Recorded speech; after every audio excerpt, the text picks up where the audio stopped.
Le deuxième pan, c'est quoi? C'est par rapport toujours à la justice.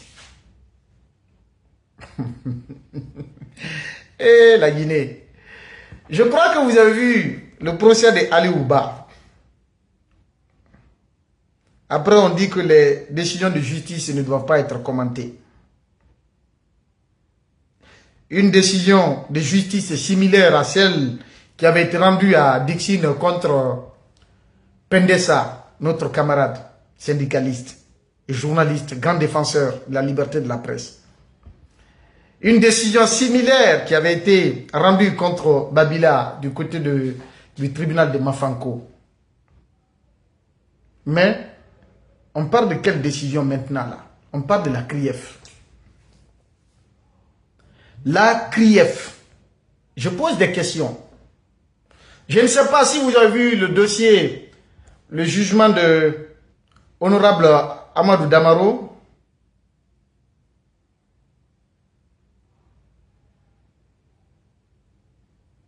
Vous allez être choqués de découvrir des situations comme ça dans notre pays. Dans le jugement, c'est-à-dire la décision de la CRIEF concernant le dossier d'Amaro, je vous lis une partie.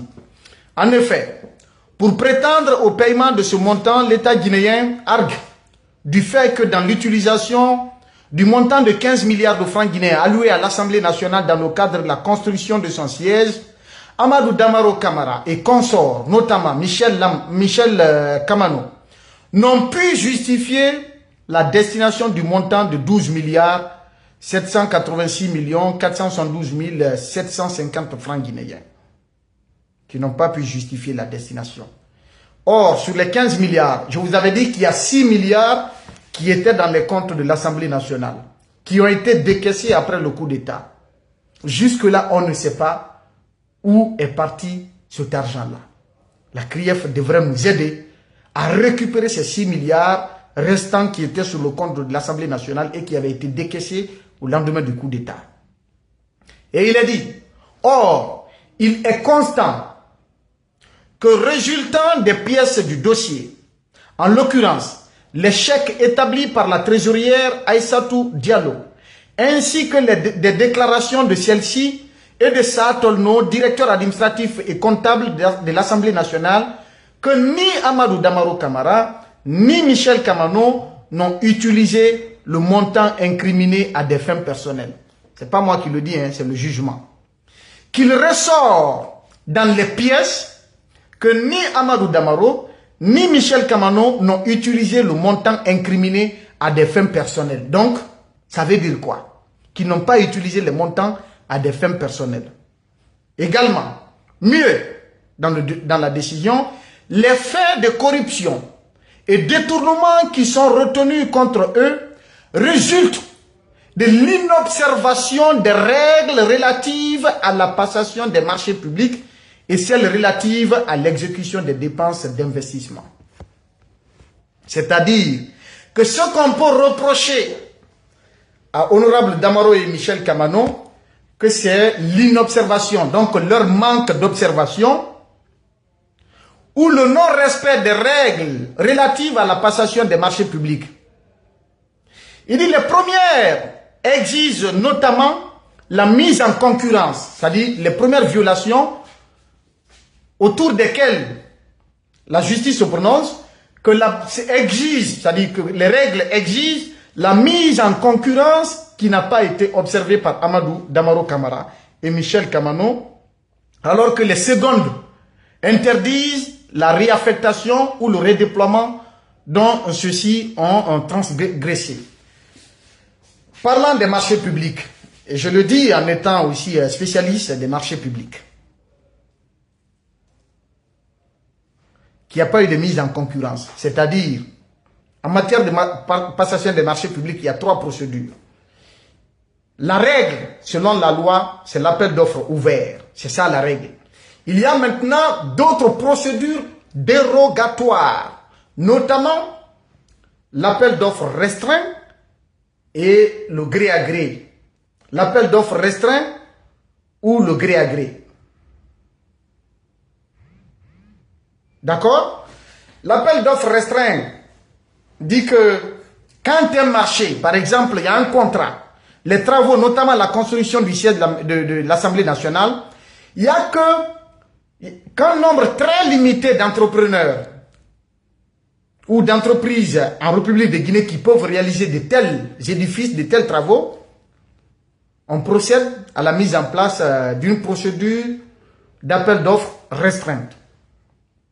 L'appel d'offres restreint, c'est quand les besoins, les travaux, les fournitures pour lesquels une autorité contractante veut passer un contrat ne sont disponibles qu'auprès d'un nombre très limité d'entrepreneurs, de fournisseurs ou de prestataires.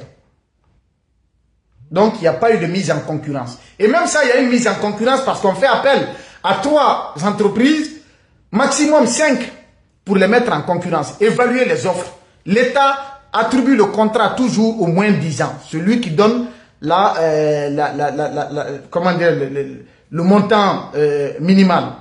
Celui qui donne une enveloppe financière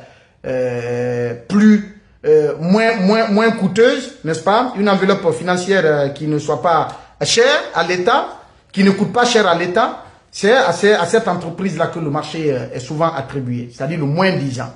Celui qui donne un prix minimum. C'est celui-là qui bénéficie des contrats. Et le gré à gré s'établit à 2 niveaux, à la rigueur 3.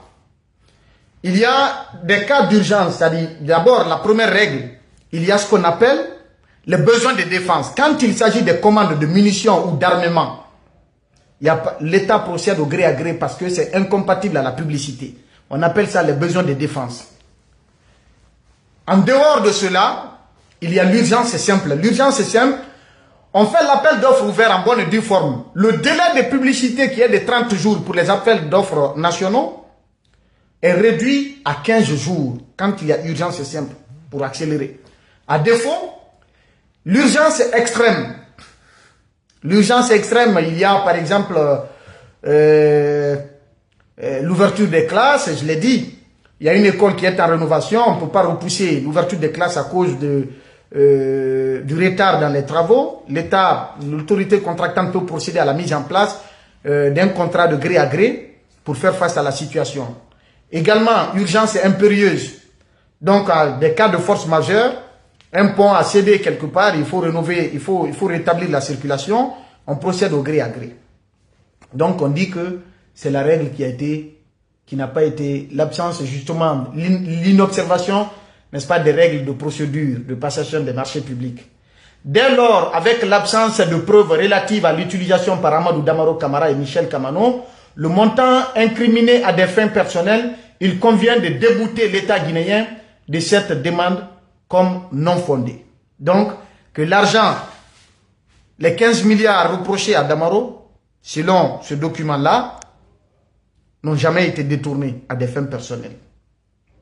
Par contre, concernant la demande relative à la condamnation d'Amadou Damaro Camara, Michel Kamano et le Chinois Kim, au profit de l'État guinéen de la somme de 20 milliards, quand bien même fondé en ce que le préjudice causé à l'État guinéen est réel, s'expliquant notamment par le retard que connaît la réalisation du projet de construction du siège de l'Assemblée nationale et la constitution d'avocats par l'agent judiciaire de l'État ayant nécessité le paiement des honoraires considérables ainsi que plusieurs autres.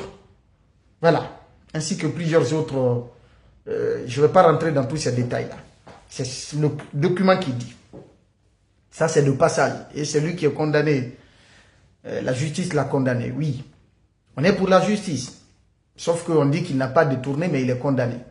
Parce que la violation, que la règle de passation des marchés publics, notamment la mise en concurrence, n'a pas été respectée. Nous avons dénoncé combien de marchés en Guinée qui n'ont pas respecté la procédure de passation des marchés publics. Notamment la construction de la maison centrale de Conakry. Jusqu'à la fin de mes jours, je ne cesserai pas de le dire. Je le dis et je le répète. Le code des marchés publics a été entièrement violé dans ses dispositions dans l'établissement du contrat de rénovation et d'extension de la maison centrale de Conakry. Pas que. D'autres contrats. Les contrats que Ousmane Gawal, de rénovation que Ousmane Gawal a établi, 20 milliards et 65 milliards pour la rénovation de bâtiments. Ces contrats n'ont jamais obéi aux règles de passation des marchés publics. Pas que. Il y en a plein. J'ai toutes les données, tous les contrats, plus de 900 contrats. Attends, on ne va même pas aller dans les discours. Plus de 900 contrats établis par le CNRD. Des contrats de gré à gré qui ne s'adossent pas aux dispositions du Code des marchés publics. Parce que le gré à gré ne peut être passé que lorsque les marchés obéissent aux conditions de gré à gré. Mais si les marchés n'obéissent pas aux conditions de gré à gré et que vous passez des marchés de gré à gré, en violation, n'est-ce pas, des dispositions du Code des marchés publics, la loi est claire là-dessus, c'est une pratique assimilée à la corruption. La loi anticorruption le dit, le Code pénal le dit. C'est clair comme l'eau de roche. Je n'invente pas. Rien qu'en 2022, il y a eu 153 contrats qui ont été passés sous le CNRD par gré à gré. Je ne veux pas dire que les 153 contrats de gré à gré n'étaient pas tous éligibles au gré à gré. Non, c'est pas ce que je veux dire. Mais la plupart, la majorité de ces contrats-là, qui ont été attribués par gré à gré, n'obéissent en rien, ne respectent en rien la procédure de passation des marchés publics. C'est une violation du Code des marchés publics. Ces 153 contrats, le montant s'élève à 5 656 milliards, 275 770 056 francs guinéens. Ça dit que vous vous souvenez que l'État guinéen a emprunté les réserves obligatoires des banques primaires à la BCRG, 5 000 milliards. Les montants qui ont été engagés dans les contrats de gré à gré, c'est plus de 5 000 milliards. C'est 5 656 milliards. Plus de 5 656 milliards. Les contrats de gré à gré en 2022. Seulement en 2022. Seulement en 2022. Il y a 875 entreprises nationales qui ont bénéficié de ce contrat-là. La justice est là. En fait, si nous étions dans un état de droit, je me serais sacrifié pour défendre ce dossier-là. Mais vous allez le faire dans quel pays? En Guinée? Là où j'ai été confronté à Mafanko, on m'a condamné. Mais quel autre marché vous allez attaquer? La loi dit que les contrats de gré à gré ne doivent pas dépasser 10% de l'ensemble des besoins, c'est-à-dire des marchés qui sont conclus dans un département ministériel. Il y a de ces départements, je vous donne également le pourcentage des marchés de gré à gré. Je vous donne le pourcentage des marchés de gré à gré. La loi dit que ça ne doit pas dépasser 10%. Ça ne doit pas dépasser 10%. C'est-à-dire, l'ensemble des marchés, des contrats qui sont établis par un département ministériel au cours d'un exercice budgétaire, c'est-à-dire au cours d'une année, l'ensemble de ces marchés, si c'est 30 milliards, les marchés de gré à gré ne doivent pas dépasser 10% des 30 milliards. Si c'est 60 milliards, les marchés de gré à gré ne doivent pas dépasser 10% des 60 milliards. 10%, hein, mais je vais vous donner la physionomie de gré à gré.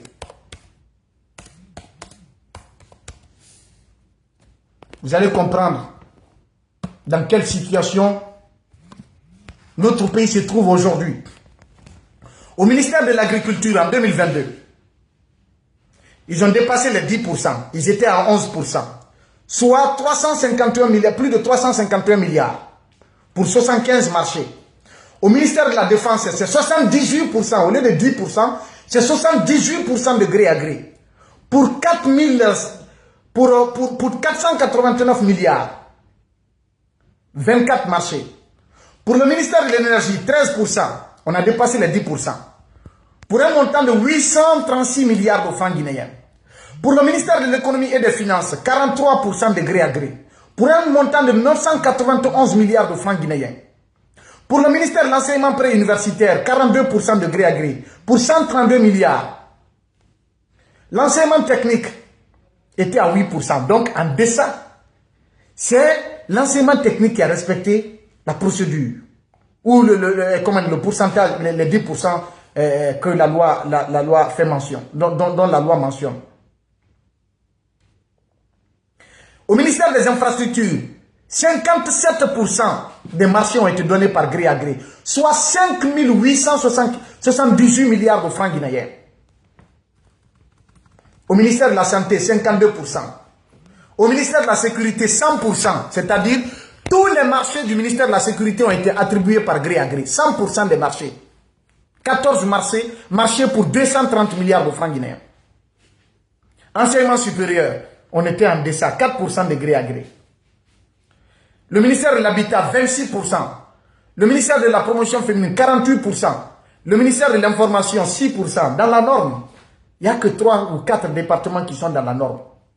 Le ministère des Mines, 33% de gré à gré. La présidence de la République, 84% de gré à gré. Pour 5 marchés, soit 34 milliards et quelques. La primature, 24% de gré à gré. Le secrétariat général du gouvernement, 96% de gré à gré. Le ministère des Affaires étrangères, 69% de gré à gré. Le ministère de l'administration du territoire, 53% de gré à gré. Alors que la loi dit que c'est 10% des marchés, de l'ensemble des marchés qui doivent être attribués par gré à gré. Mais si on vous donne aussi les entreprises, la situation des entreprises, une entreprise qui n'a jamais fait dans la construction, vous allez voir cette entreprise-là a bénéficié d'un contrat de construction. Mais où allons-nous avec ça? Il y a de ces entreprises qui sont en train de mettre des briques aujourd'hui pour faire des caniveaux à Conakry. Des briques. Des briques pour en faire des caniveaux. Ils alignent des briques pour construire des caniveaux. Au lieu de faire les bétons armés comme on le connaît. Conakry qui a une très grande pluviométrie. Mais la plupart de ces marchés sont donnés à des... Nous en connaissons. En fait, ce que je dis, je mets quiconque au défi de prouver le contraire. J'ai toutes les données avec moi. Où allons-nous avec ça? Plus de 900 marchés. On parle d'un montant de combien pour les contrats de gré à gré? En 2022, l'ensemble des marchés qui ont été immatriculés, 2022, de janvier à décembre 2022, l'ensemble des marchés qui ont été immatriculés, le nombre total des marchés, je vais vous donner, c'est un total de 962 contrats. En 2022, 962 contrats pour un montant de 12 338 milliards 787 millions 787 120 francs guinéens. Et sur les 12 338 milliards, il y a 5 656 milliards qui ont servi au financement des contrats de gré à gré. Il y a 4 000 et quelques qui sont partis dans l'appel d'offres ouvert. Donc 4 000 et quelques qui ont respecté la procédure. Plus de 5 000, près de 6 000 milliards, disons, qui ont été investis dans les contrats de gré à gré. Et certains sont condamnés parce que, effectivement, ils n'ont pas respecté la procédure. Cette procédure de mise en concurrence, cette procédure d'appel d'offres ouvert. On va quitter ce cadre.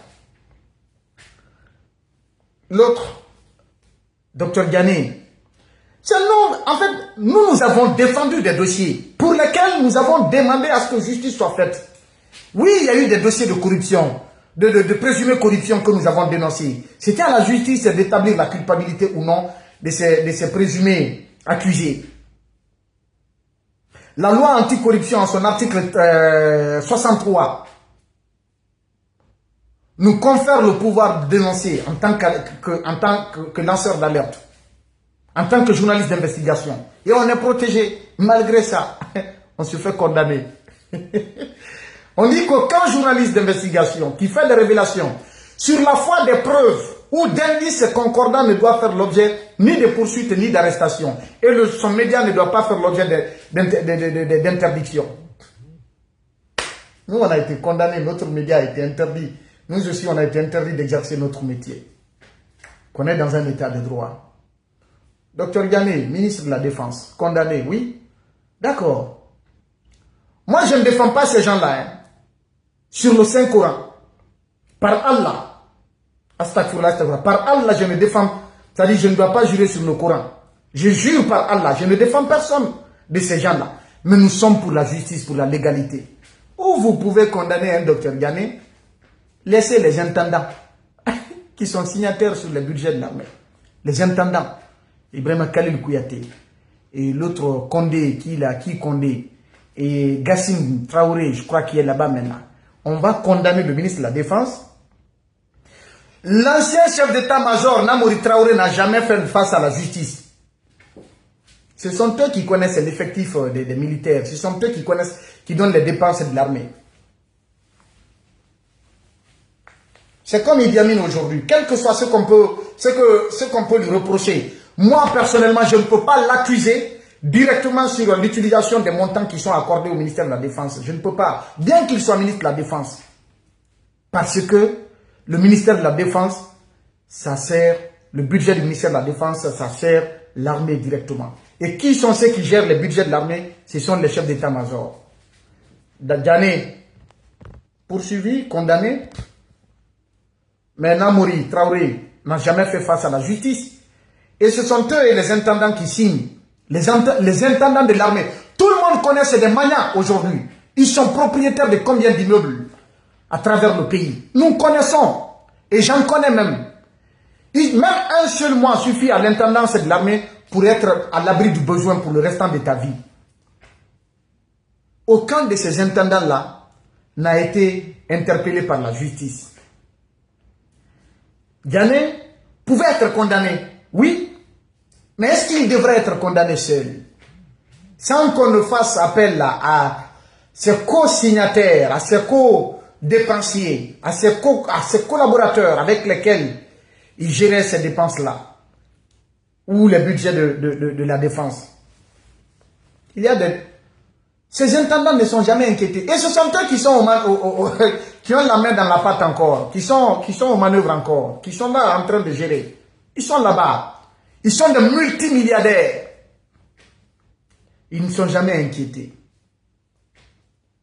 Et qu'on parle de droit, qu'on parle de justice. Ils nous en veulent, ils veulent nous tuer pour ça. On va mourir. Mais on ne meurt qu'une seule fois. On peut nous tuer sur terre. Et d'ailleurs, que vous nous tuez ou pas, ni vous ni nous, personne ne va échapper à la mort. On est tous destinés à la mort. C'est la mort qui a été créée, que Dieu a créée en premier avant la vie. On va mourir. Mais il faut mourir pour des causes justes. Que de mourir dans l'indignité, dans la malhonnêteté, dans l'incrédulité. On nous en veut aujourd'hui parce qu'on dit la vérité. On nous en veut aujourd'hui parce qu'on défend la justice. On nous en veut aujourd'hui parce que nous sommes en train de lutter pour le respect des valeurs. Nous sommes en train de défendre le bien-être collectif. Nous sommes en train de défendre le pays. Nous sommes en train de dénoncer les maux dont souffre notre société. Les maux qui assaillent, qui assaillent notre administration. Et vous pouvez me condamner. Ils ont envoyé Mandian Sidibé en prison. Avec qui? Avec son comptable. Parce que, avec son DAF ou comptable, je ne sais pas. Le financier et l'ordonnateur principal, parce que les deux sont signataires. Ghané et qui signait sur les documents de la défense?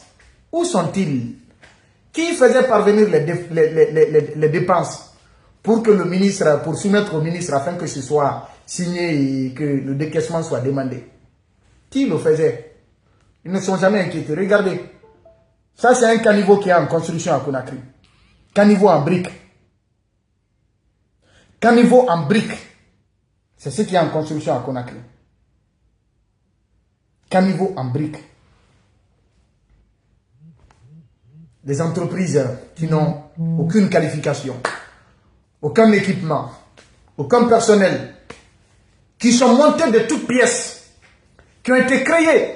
En fait, ce que je vous dis, ne me donnez pas, ne me croyez pas, ne me donnez pas raison, mais allez-y vérifier. La plupart des entreprises qui sont bénéficiaires des contrats sous le CNRD depuis le 5 septembre 2021 à maintenant, voyez la date de création de ces entreprises. Si vous trouvez que 50% de ces entreprises ont été créées avant le CNRD, venez me confondre, venez, les entreprises qui sont bénéficiaires de gros contrats là, si vous vous rendez compte que 50% de ces entreprises, pas des montants, mais des entreprises ont été créées avant le CNRD, venez l'exposer.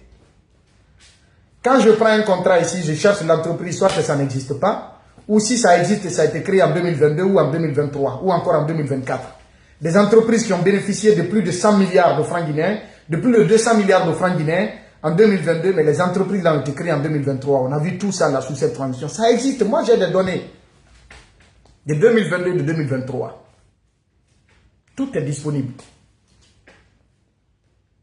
Pour des autorités qui veulent de la bonne gouvernance, qui veulent que ça change dans nos pays, quoi de mieux que de nous approcher afin qu'on vous aide? Quand je dis approcher, il ne faut pas que les gens ils pensent tout de suite là qu'ils cherchent à être nommés. Je m'en fous éperdument. Je ne veux d'aucun poste avec le CNRD.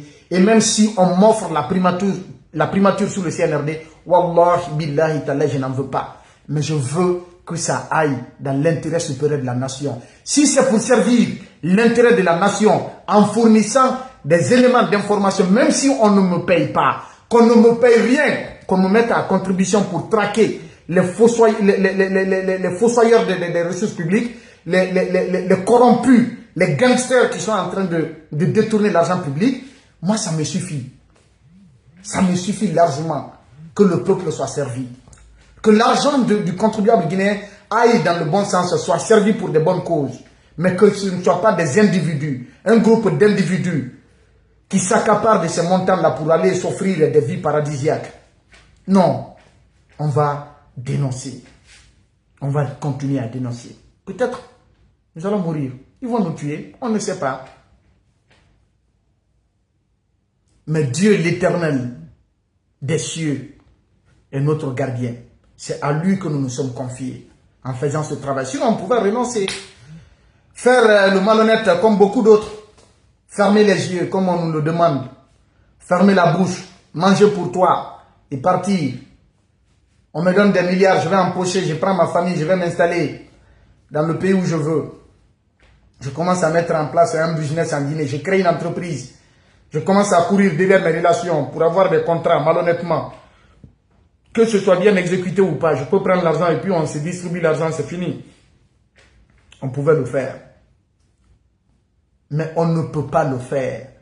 Parce que la morale qui nous commande nous interdit de le faire. Parce que l'éducation que nous avons reçue ne nous permet pas de nous comporter comme cela.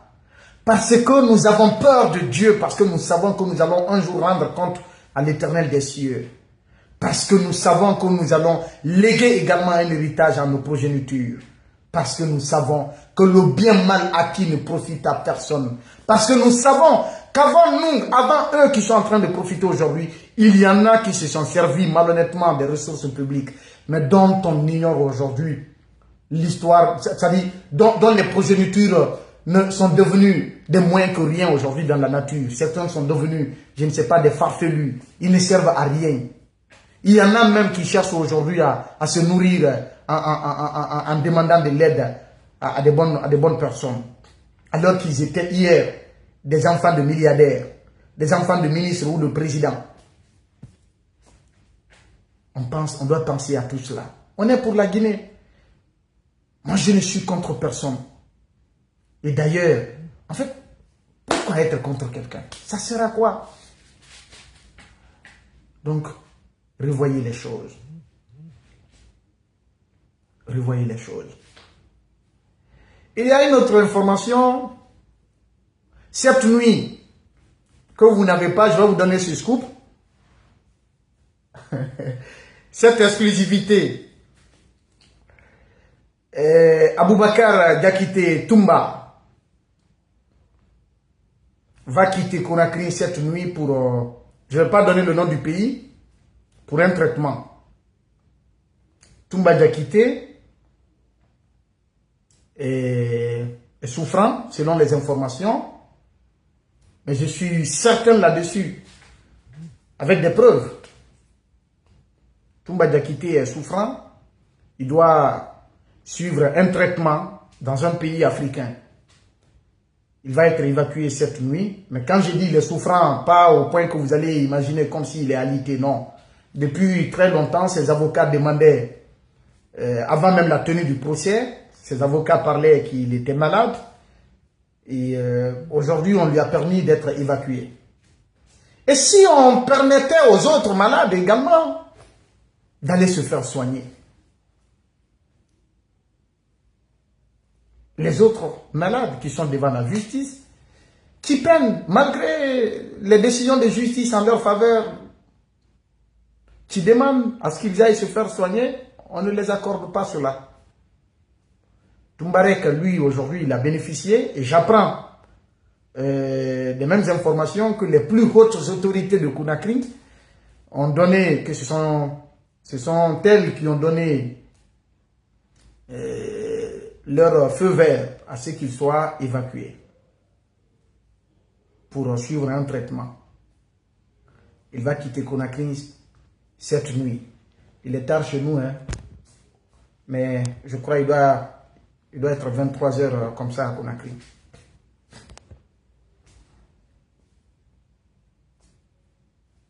Vous voyez, mais que la justice puisse être équitable. C'est tout ce que nous demandons.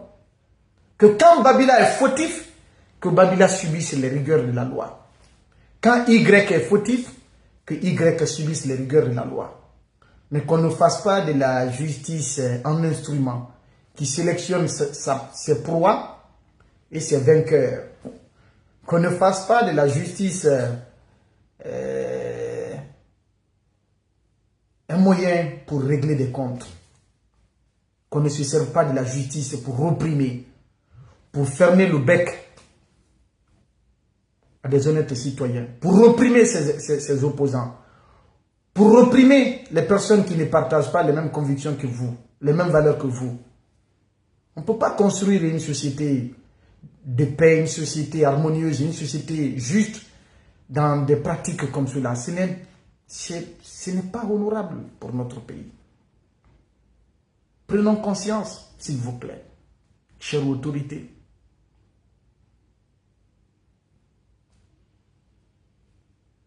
Mais aujourd'hui, on a l'impression que le haut commandant de la gendarmerie, c'est lui le ministre, c'est lui la justice. Pas même le ministre de la justice, c'est lui la justice guinéenne. Il a même réussi à créer une gendarmerie de mines. Une gendarmerie de mines. Ce pays. Et vous avez vu son acte pour le recrutement des auditeurs de justice. En lieu et place de la justice, en lieu et place des procédures indiquées par la loi. On ne veut pas qu'on mette la bouche dans ça, qu'on dise cela. Pourquoi? Vous avez promis de ne pas répéter les erreurs du passé. Vous avez promis de servir loyalement le peuple de Guinée. Vous avez promis de servir dans l'exemplarité. Vous nous avez promis toutes sortes, n'est-ce pas, de bonnes choses. Malheureusement, ce qui se passe est contraire à cela. Puisqu'on en a fait assez, je vais vous laisser. J'ai promis de revenir sur le dossier de l'or. Ou bien je peux en parler rapidement. Je vais briefer ça. Sinon, on peut avoir un autre numéro spécial pour les détails. Parce que j'ai vu certains médias raconter des ragots qui n'ont rien à voir avec la vérité des faits. C'est dommage. On dit que Yacoub Sidia a été introduit en Guinée par Alpha Condé. Moi, je dis que c'est faux. Ceux qui le disent, c'est faux. Parce que j'ai des preuves. Alpha Condé n'a jamais connu Yacoub Sidia. Je ne connais pas. Je n'ai rien à foutre avec Alpha. Mais, faut pas mentir sur quelqu'un parce que tu n'aimes pas sa tête. Même Mamadi, si on ment sur sa tête aujourd'hui, je le fais à beaucoup de personnes qui... j'ai des discussions souvent avec des gens. Quand ils attribuent des choses à Mamadi ou au régime de Mamadi, si ce n'est pas le cas, je dis non, ce n'est pas le cas. Mais je ne vais pas les défendre, je ne suis pas leur communicant. Moi, j'ai choisi ma ligne, celle de dénoncer l'État, les pratiques qui vont à l'encontre, n'est-ce pas, des règles. Les pratiques qui vont en défaveur du peuple de Guinée, de l'intérêt supérieur de la nation. Moi, je dénonce ça. Que d'autres choisissent aussi d'exhiber les mérites du régime, tant mieux. Mais si on leur colle aussi des accusations qui ne sont pas vraies, je vais dire que ce n'est pas vrai. Sans pour autant les défendre. Je ne suis pas leur défenseur. Je suis un dénonciateur. Je suis un informateur. Un révélateur. C'est ma ligne éditoriale. Je ne suis pas un communicant.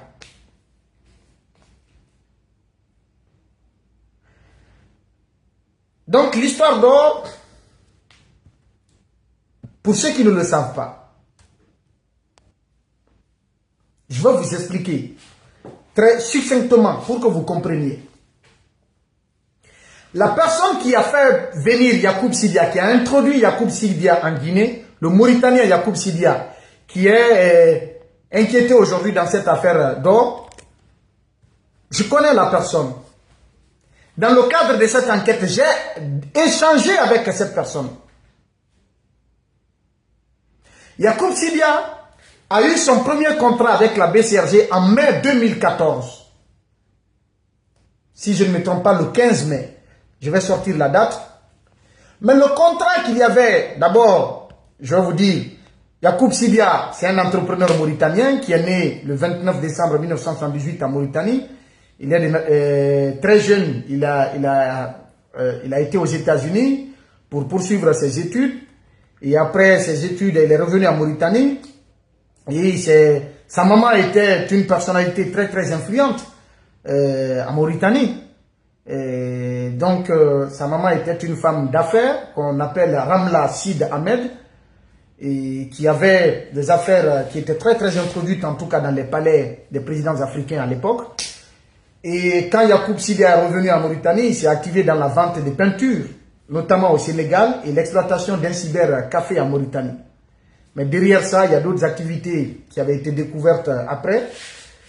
On lui avait même reproché de faire de la fraude à travers des découvertes, n'est-ce pas, sur son cybercafé, qui servait, selon les informations, à d'autres fins, qui ne soient pas pour l'objectif, dans le cadre, n'est-ce pas, du travail pour lequel il s'était installé du côté de la Mauritanie. En 2005, Yacoub Sidia s'est associé à un citoyen suisse pour mettre en place une société de sécurité qu'ils ont appelée MSS. MSS Sécurité, ça veut dire Mauritania Sécurité et Services. Donc de 2005 à 2013, ils travaillaient avec lui et après ils se sont séparés. Et quand ils se sont séparés, en 2014, c'est-à-dire la société est devenue sa propriété privée. En 2014, au mois de mai précisément, Yacoub Sidia a réussi à avoir un contrat avec la BCRG pour le transport des devises. Mais comment cela est arrivé? Les devises de la Banque centrale de la République de Guinée, euro ou dollar, étaient détenues par le Crédit Suisse. C'est le Crédit Suisse qui a écrit à la BCRG pour dire qu'ils vont fermer leur compte, qu'ils ne vont pas garder maintenant les devises de la BCRG et que la BCRG n'a qu'à indiquer un autre compte sur lequel ils vont virer le solde de leurs devises. Et là, il y a eu deux banques qui ont été repérées pour envoyer, n'est-ce pas, les devises de la Banque centrale. Ces deux banques, c'est Standard Bank en Afrique du Sud et Citibank du côté des États-Unis. Standard Bank en Afrique du Sud recevait les euros et l'autre banque, Citibank, recevait les dollars. Pour le transport de l'argent, c'est Yacoub Sidia, par l'intermédiaire de cet homme dont je parle, qui est d'une nationalité ouest-africaine. Je vais venir là-dessus dans les jours à venir. C'est cet homme qui travaillait avec Yacoub Sidia, qui a démarché pour introduire Yacoub Sidia à la BCRG, et par des services de la BCRG, parce qu'il n'y avait aucun lien également, personne ne le connaissait à l'époque. Yacoub Sidia réussit grosso modo à avoir un contrat de transport de devises, c'est-à-dire il transportait les devises à travers sa société MSS, les devises de la BCRG, pour, n'est-ce pas, ces banques correspondantes à l'international, notamment en Afrique du Sud, Standard Bank et à Citibank.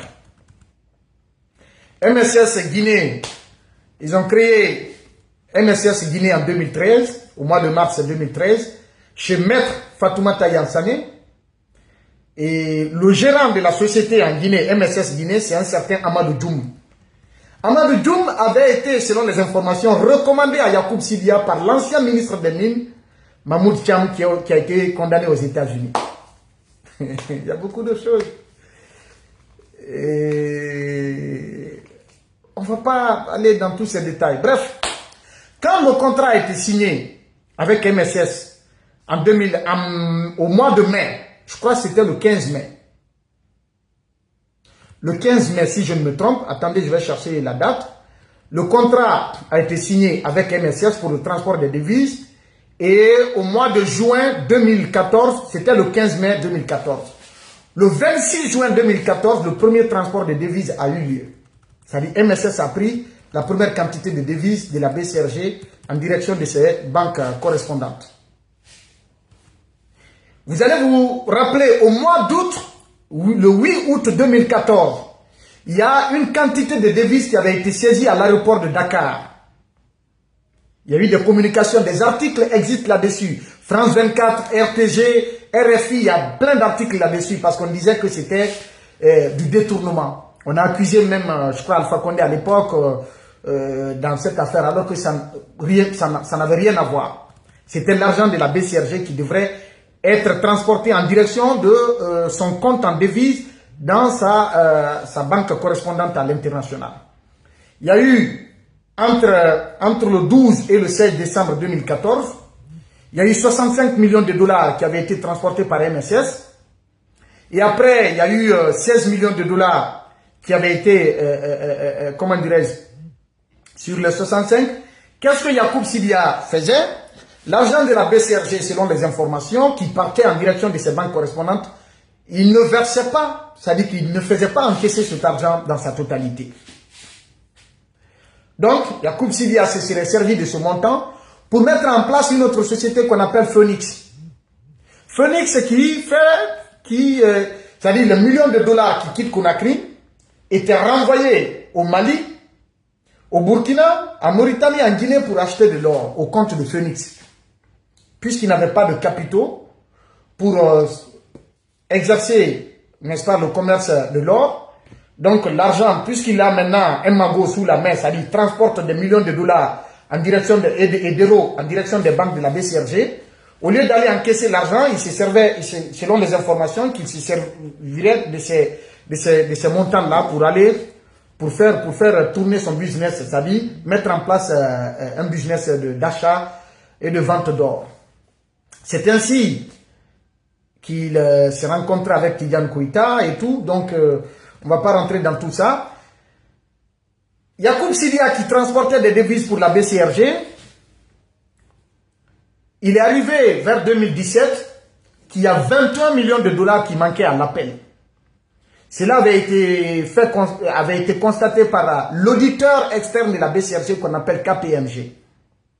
Quand cela avait été fait, quand cela a été remarqué, ils ont intimé, ils ont même donné un délai à Yacoub Sidia de procéder au remboursement de ce montant.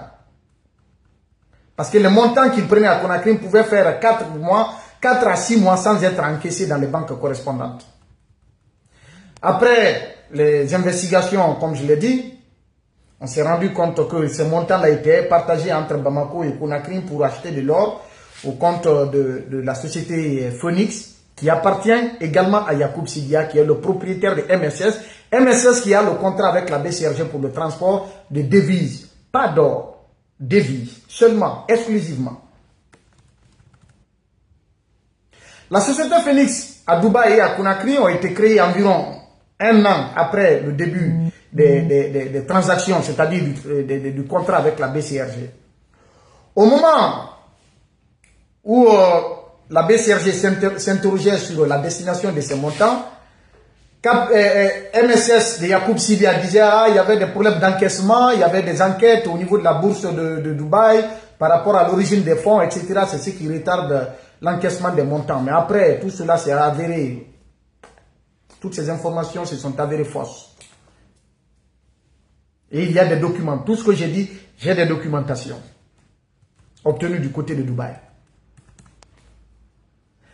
Bref, quand Yacoub Sidia a été intimé de rembourser les 21 millions de dollars, il a donné un montant de dollars, il a donné quelques millions de dollars. Le reste, c'est-à-dire le reliquat, il a donné ça en nature, en quantité d'or. Cela a trouvé que la BCRG avait un compte qui était ouvert au niveau de la société Brinks. Brinks, c'est une société de sécurité de grande renommée internationale qui se trouve à Dubaï, donc qui s'occupe de la garde des métaux précieux. La BCRG, par le biais de ses services, avait ouvert un compte là-bas pour la garde, n'est-ce pas, de ces métaux.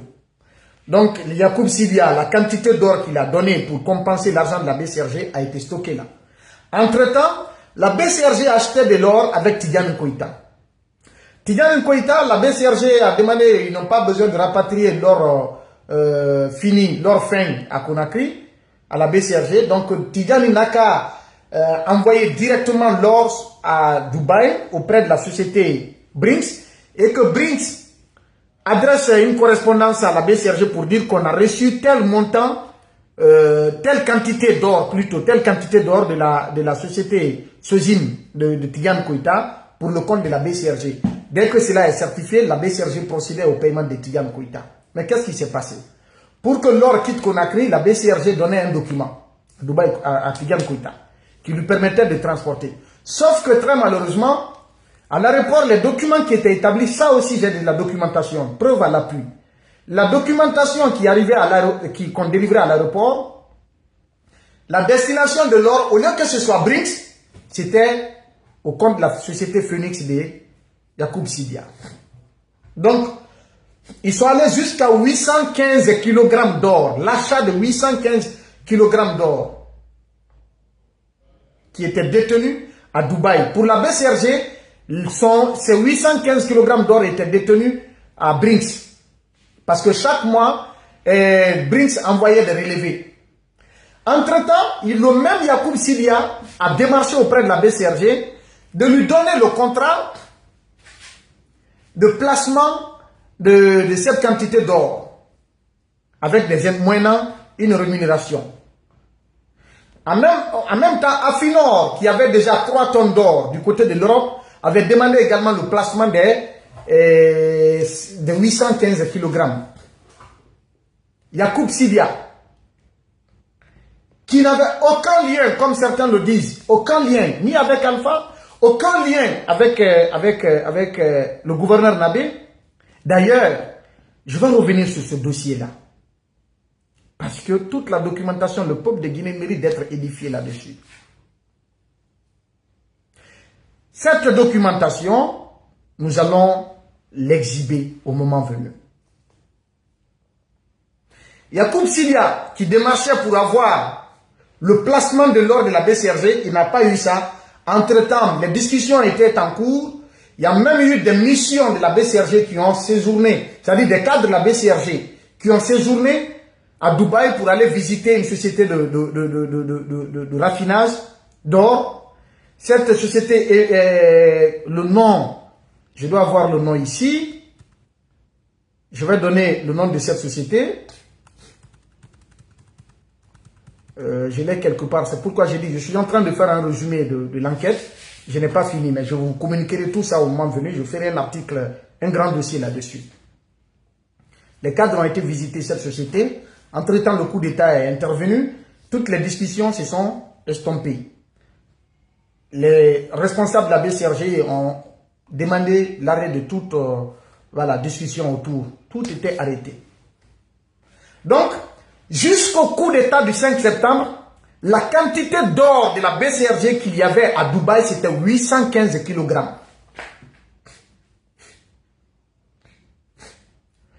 Quand l'actuel gouverneur est venu, je crois qu'ils ont perpétué les mêmes achats d'or en direction de Dubaï en quantité. Il y a même des informations qui font croire qu'on achetait de l'or au-dessus du prix qui se trouvait sur le marché. Pour quel intérêt? Je n'en sais pas. Ils ont acheté des quantités d'or qui avoisinent les 6 tonnes aujourd'hui. Plus de 500 millions de dollars, d'une valeur de plus de 500 millions de dollars américains. Les 6 tonnes environ d'or qui se trouvaient à Dubaï, il y a des cadres qui ont commencé à demander de pêcher une mission pour aller constater de visu l'existence de cette quantité d'or. Et que le gouverneur aurait dit que ce n'était pas la peine parce que c'est une société de grande renommée, donc il n'y a pas de problème autour. Entre-temps, ce sont des Émiratis qui voulaient de 4 tonnes d'or. Ils sont passés par un opérateur économique guinéen dont nous connaissons l'identité également. Je me réserve de dire son nom parce que je n'ai pas réussi encore à entrer en contact avec lui. Mais c'est quelqu'un qui est très connu dans le monde des affaires, en Guinée, dans beaucoup de domaines. Il est très connu. Cette personne, cet opérateur économique guinéen a dit que la BCRG a de l'or. Ils ont demandé, les Émiratis voulaient de 4 tonnes, alors que la BCRG a près de 6 tonnes. Donc, ils ont envoyé une mission pour aller voir l'or, pour résumer la chose. Ils se sont rendus compte, avant ça, qu'est-ce qui s'est passé? On s'est rendu compte que, c'est-à-dire, il y a une note qu'on a fait parvenir à la BCRG pour leur demander qu'on va rapatrier les 815 kg qui ont été achetés au temps d'Alpha, c'est-à-dire avant le coup d'État. La mission de la BCRG qui est partie maintenant dans le cadre de la vente de 4 tonnes d'or s'est rendue à Brinks. Ils se sont rendus compte que la BCRG n'avait jamais de compte à Brinks. C'est-à-dire, ceux qui ont fait ouvrir un compte, c'était un faux compte. Par les soins de qui? On parle d'un nommé Yacoub Sidia, le Mauritanien. Et c'est ce Yacoub Sidia qui a eu la nationalité guinéenne en 2023. Au mois de juin 2023, le président Mamadi Doumbouya lui a accordé la nationalité guinéenne. Pour quelle fin? On ne sait pas. On n'a même pas donné le nom de son pays. On a dit comme ça, on a donné le nom de Yacoub Sidia. Yacoub Sidia avait également une société minière à Mandiana. Par le lien de certains contacts, ce sont eux également, leur réseau qui a racheté l'usine des jus de fruits de Cancan à un moment. C'est un dossier, c'est un grand, c'est un scandale énorme. C'est un gros dossier. Un dossier énorme. Donc, quand la mission de la BCRG a été à Dubaï, ils n'ont pas trouvé l'or, que tous les relevés qu'on adressait à la BCRG au nom de Brinks, c'était des faux relevés. Heureusement, les 815 kg d'or avaient été récupérés et renvoyés à Conakry avant que cette histoire de 4 tonnes ne se déclenche. Heureusement. Les 815 ont été rapatriés sur Conakry. Les près de 6 tonnes, on venait pour 4 tonnes, c'est-à-dire pour extraire, pour enlever 4 tonnes de 6 tonnes environ. Mais on n'a pas trouvé de traces. Il n'y a eu aucune trace de 6 tonnes. Des missions, Ousmane Doumbouya et tant d'autres, ils ont arrêté Yacoub Sidia, il est détenu à Conakry. On n'en parle pas. Pourquoi on n'en parle pas? Pourquoi le pouvoir de Conakry est silencieux sur l'incarcération, sur l'arrestation de Yacoub Sidia? Pourquoi on n'en parle pas? Parce que certainement, c'est mon analyse, Yacoub Sidia qui a bénéficié de l'estime et de la considération des autorités de la transition jusqu'à lui octroyer la nationalité guinéenne, pourrait certainement avoir des acquaintances, en tout cas des intérêts, avec le pouvoir en place. S'il sort, est-ce qu'ils vont réussir à lui mettre main dessus, étant donné que c'est un citoyen du monde, il a la nationalité de beaucoup de pays? Ou encore, est-ce qu'il ne va pas mettre sur la place publique certaines informations que dont le peuple ne sait pas, dont les Guinéens ne savent pas? Des choses dont on ignore concernant la transition, les autorités de la transition, on ne sait pas. Mais il est détenu silencieusement. Yacoub Sidia est détenu. Une mission est envoyée à Dubaï avec Tidiane Koïta pour rechercher l'or. Aujourd'hui, vous avez vu, Latif a annoncé qu'il y a 4 tonnes d'or qui ont été rapatriées. C'est-à-dire on a réussi à mettre main sur 4 tonnes d'or qui auraient été rapatriées sur Conakry. Je vais vous dire comment cela est arrivé. Il a fallu que les autorités émiraties se mettent dans la danse. Mais à condition qu'on foute la paix à GAC. La société Guinée Alumina Corporation qui est menacée aujourd'hui du côté de Kamsa, qui est menacée, que les autorités, selon les informations que j'ai reçues du côté de Dubaï, que les autorités émiraties auraient posé comme condition d'aider la Guinée à retrouver son or qui est sur le point d'être détourné, qui est sur le point d'être, disons, exproprié et vendu pour servir à des intérêts personnels de tierces personnes, que les autorités émiraties vont tout mettre en œuvre pour aider Conakry à retrouver son or, mais que Conakry arrête les harcèlements contre la société GAC, que la tension puisse être dissipée à Conakry contre la société GAC, que c'était la condition selon les informations données par les autorités et qui ont finalement aidé. Je ne sais pas ce sur quoi ils se sont entendus finalement, mais c'est la condition qui avait été préalablement posée par les autorités émiraties selon les informations que nous avons reçues du côté de Dubaï. Et finalement, on a réussi à mettre main sur 4 tonnes d'or qui seraient déjà à Conakry. Je crois le reste que la recherche est en cours et qu'ils vont réussir, des garanties seraient données, qu'ils vont réussir à mettre main sur la quantité restante. Mais ces réseaux, je me fais le devoir de produire un article. Ceux qui ont la paresse de lire, pas mieux.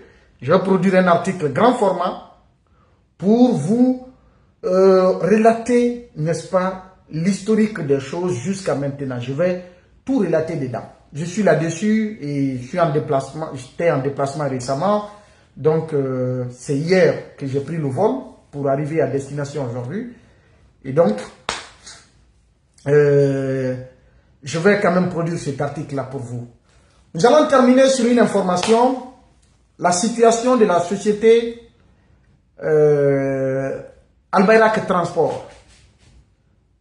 Les travailleurs sont en train de réclamer plus de 5 mois de salaire impayé. Pourquoi?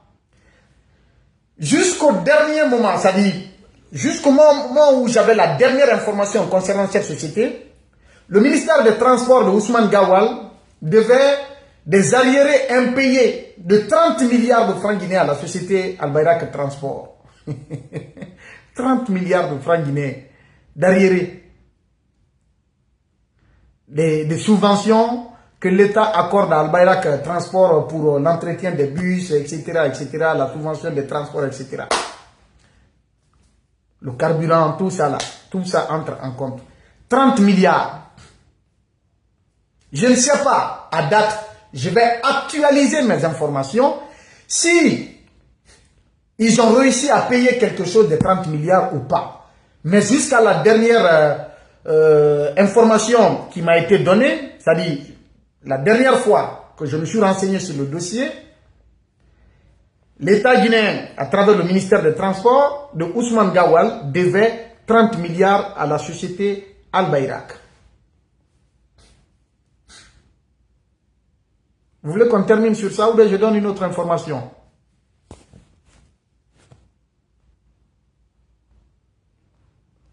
On va terminer sur ça.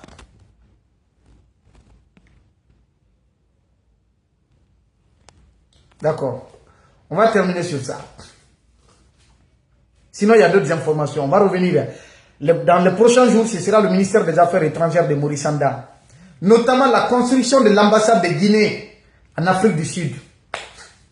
Il dit que c'est le président Doumbouya qui a financé ça. Ah, bon sang de Dieu. Moi, j'ai des éléments de preuve. Même l'entreprise qui a construit cette représentation diplomatique, c'est-à-dire cette ambassade et la résidence, qui sont en tout cas dignes du nom. Le projet a été conçu en 2017, au temps de Mamadi Camara, l'ancien ministre de l'économie et des finances. Vers le 2019, il y a eu des avancées. On avait même procédé au terrassement des lieux. J'ai toutes les preuves en fait, les écrits, même le montant. Je vais revenir là-dessus dans les jours à venir. Le montant, c'est-à-dire qui devrait servir à la construction de la représentation diplomatique. Un projet initié sous Alpha Condé. Et j'apprends que des paiements auraient même été faits parce que l'entreprise a procédé au terrassement. Ils ont même envoyé des terres, ils ont cassé des coins parce que c'était même des hangars. C'était un coin.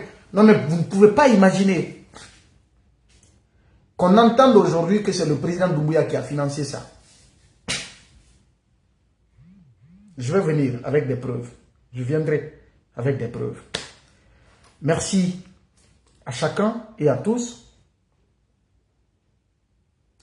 Merci pour votre fidélité. Merci pour le patriotisme. Merci pour le respect et la considération que vous nous donnez. Je voudrais profiter de cet instant pour vous demander de ne pas se décourager dans la lutte pour des causes justes. Ne pas se décourager pour défendre la vérité. Ne pas se décourager dans la défense des intérêts de la République. Ne pas se décourager dans la défense des intérêts supérieurs de la nation. Inch'Allah, la vérité finira par triompher. Ceux qui sont en train de se battre pour les justes causes sortiront victorieux, sortiront vainqueurs.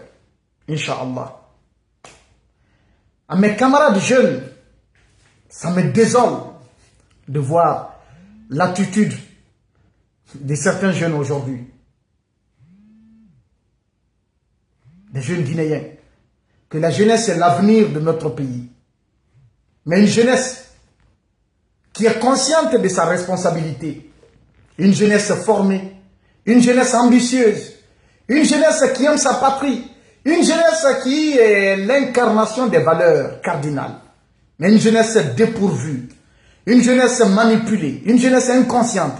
Une jeunesse qui court derrière des miettes, des sacs de riz, des 50 000, des 100 000, des 150 000, qui sont en train de servir des bourreaux de la République, qui sont en train de servir des personnes qui sont en train de tuer nos espoirs de vie dans ce pays. Cette jeunesse, c'est très malheureux. C'est très très malheureux de voir la jeunesse guinéenne. En tout cas, certains jeunes Guinéens de se comporter, de les voir se comporter de la sorte, ça fait mal. Ça fait mal. Nous devons penser à la Guinée d'abord. Après Dieu, nos prophètes, musulmans ou chrétiens, nos familles, la Guinée. Mais que tout ce que nous allons défendre, que ce soit sur la base de la vérité, dans l'honnêteté. que tout ce que nous allons défendre, que ce soit sur la base de la vérité. Beaucoup vont regretter à l'avenir leur passé.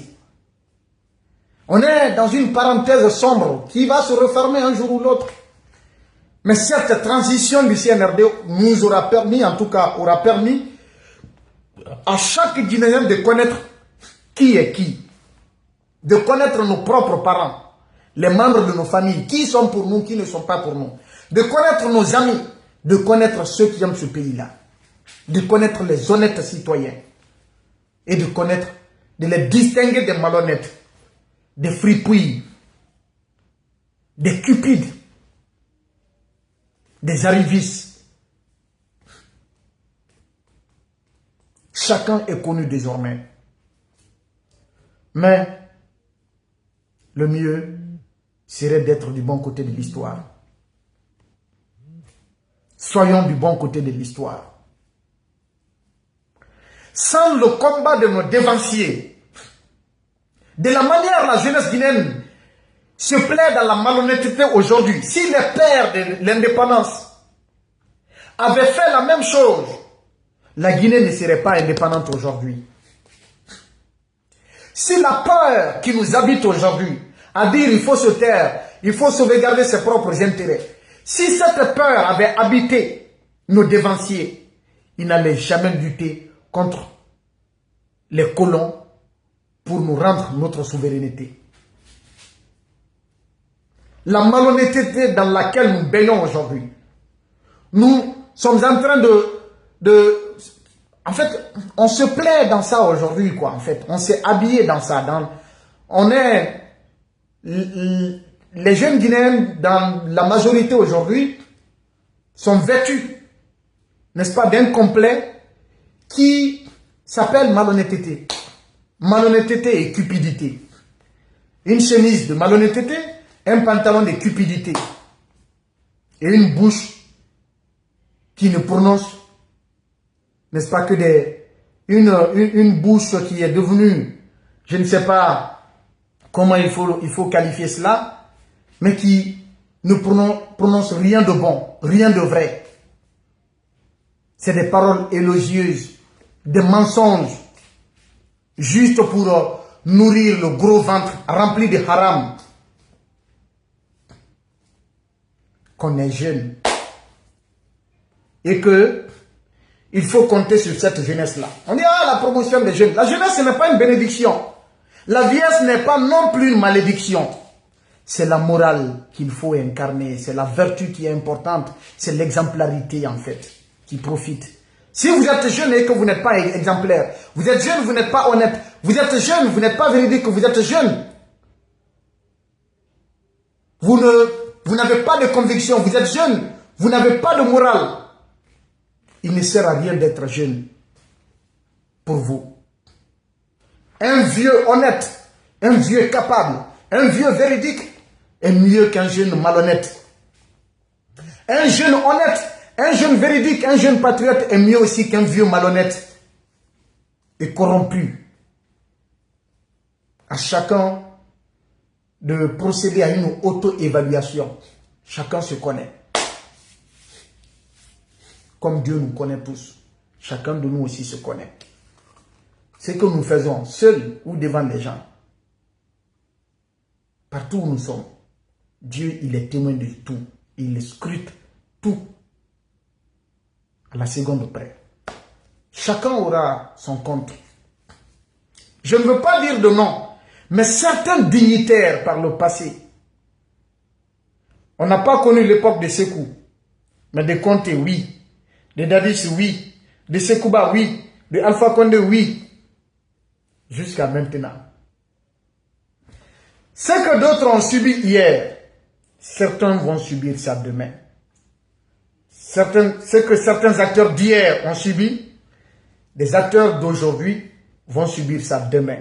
C'est sûr et certain. Inch'Allah. Merci à vous tous. La patrie ou la mort, nous vaincrons. Inch'Allah. Au revoir.